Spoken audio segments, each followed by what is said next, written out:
You're a brave Tory MP speaking on the record today. It's not a good day for the Conservative government, not a good day for the Conservative Party. Sajid Javid, the Health Secretary, was supposed to be on a media round talking about getting more volunteers and more staff to push out the booster jab on the 1-year anniversary of the very first jab going into people's arms. Should have been a day of, celebration and slapping on the back, but it very much isn't. What is your reaction to this video that's emerged? Well, like most people, I didn't see the video until late last night. So, that I've only seen what you've seen. And I think Downing Street are clear that they're saying that no official guidelines were broken. There was no official party. But excuse me, I think it does call into question all those things you've been saying. Is it right? Is it moral? When rules are made that are so unjust and so unjustifiable that even those who are helping to make them can't or won't follow them. That's the bigger question here, isn't it?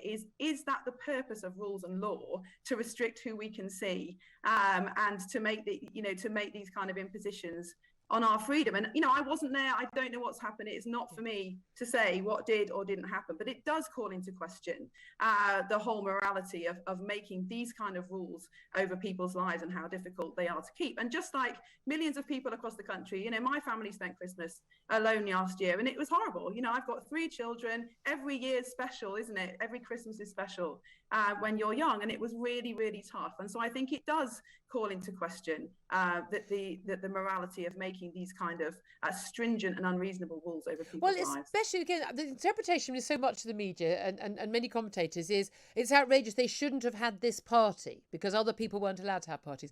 My argument is they shouldn't have been telling other people they can't have parties. As we're seeing this year, parties aren't banned. People have been told you can go out, you can have parties, we haven't got these restrictions. And a lot of people are still making decisions for themselves. I know people who are particularly at risk, avoiding things. My husband and I were desperately avoiding things because we're desperate to be able to get away on holiday and not fail our PCR test next week to go on holiday. But people can make choices, rational and moral choices about whether meeting with elderly relatives or not, if you've been to the office party the night before or the week before. People can make these decisions without being told by the government you will be fined or you'll be imprisoned if you break these rules. And this is where we get into the overreach of government. And it's something I know that you've been speaking out against for quite some time as part of the COVID recovery group of MPs.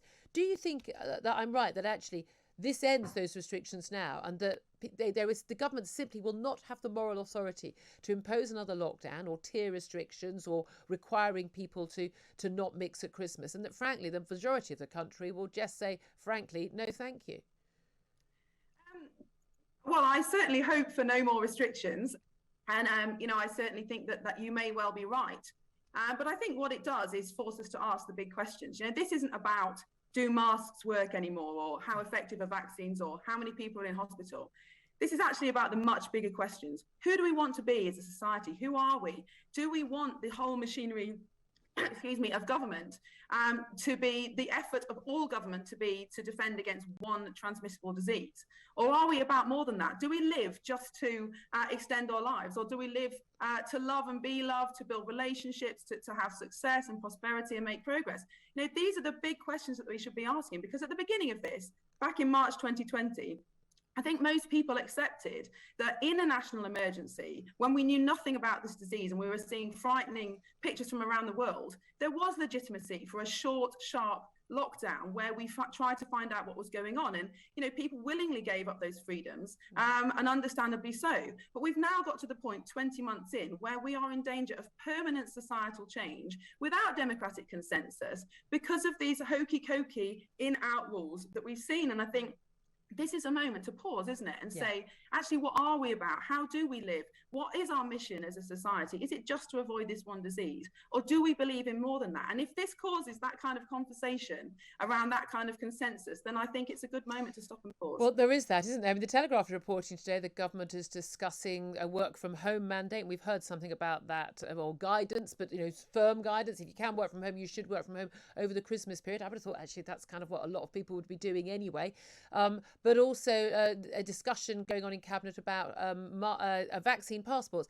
Now, I'm encouraged by the fact that two things. One, it's being discussed in Cabinet, because most of the last 20 months, these things haven't even been discussed in Cabinet. I've been assured by many a Cabinet Minister, very frustrated by that. These things are decided by the Quad, the Prime Minister, the Chancellor, the Health Secretary, and the Cabinet Office Secretary, as it was Michael Gove for a long period. And then that's it. You just don't. It's just imposed, and that's the end of the matter. But the fact that there is now a debate in Cabinet, and there are Cabinet Ministers speaking out against the imposition of vaccine passports if we do go into Plan B, that goes further in terms of restrictions on people's lives, that is at least encouraging. Do you think that the fight back has begun within government, not just on the backbenches of the Tory party?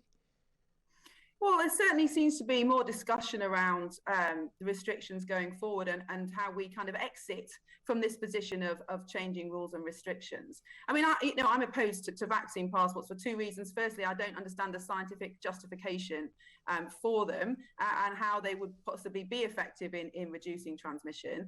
But also, I think, again, it fundamentally changes the relationship between the state and the individual, and we haven't had a discussion about that. And where does it end? All of us make all sorts of decisions about our health every single day. Some are good, some are bad, some we later regret. But the whole point of healthcare being free at the point of delivery and a free and open society is that we don't judge people for their health decisions. And I think if we take this step into vaccine passports, we fundamentally changed that approach. So yes, I think it is important that people speak up to defend our freedoms and to ask those big questions. And again, in a sense of emergency, I think there was strong consensus that we just need to get on with it. But we're past that now. We're not in an emergency. We have to start talking about the kind of society that we want to live in again, and that we want to rebuild for our children. I couldn't agree with you more. I'm sure an awful lot of people are nodding their heads. Thank you for getting through that with your cough as well. Everyone's got that lurgy going at the moment.